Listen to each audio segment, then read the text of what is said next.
We've been doing a lot of children's books lately. And one of the fun parts for me is that we'll have authors that'll come work with us and do a nonfiction or a novel book.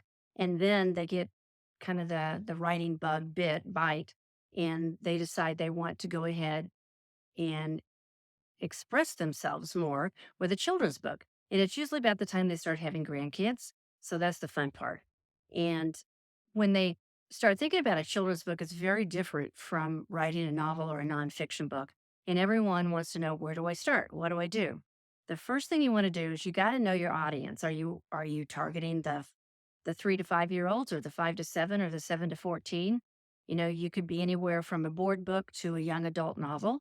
You want to know who your competition is. Go to a bookstore, search on Amazon, take a look at what other books are already written on the same topic or the same genre, and make note of any gaps that you might see. So one of the topics that came up recently was someone had their beloved dog pass away, and were trying to explain that to their grandchildren. They couldn't find any books that anybody had written about that.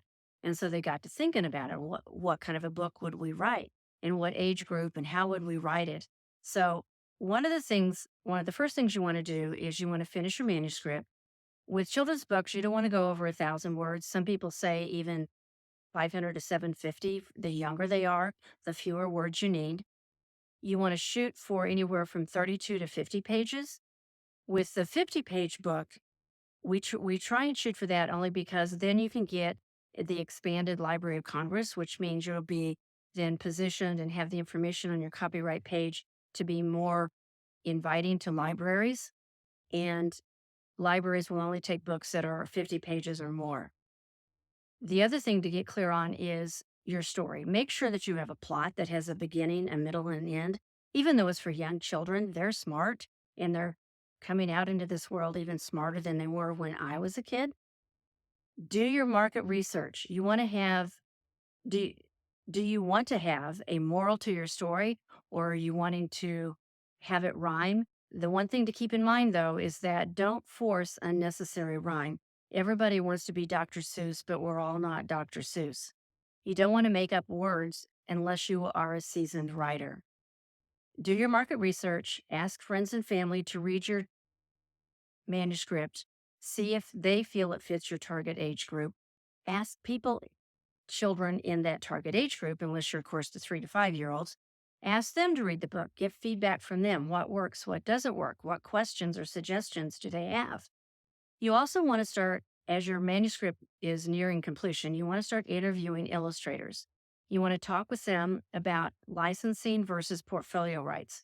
What that means is you can hire an illustrator who will license you to use the art that they create for your book only for that book.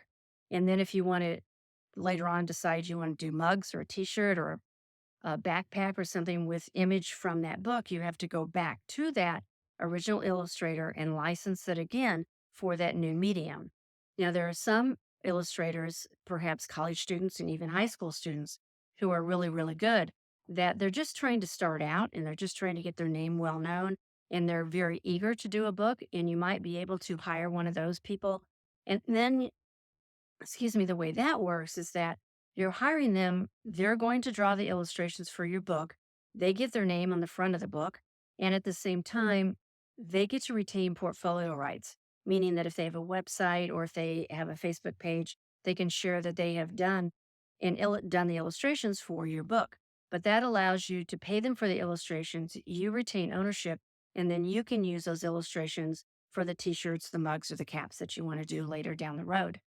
Most importantly, if you're not sure what you're doing or what to do next, ask for help. I'm Cathy Davis. Are you ready to write that book, share your wisdom, and make a difference? Reach me at daviscreativepublishing.com. We help you grow your business by the book.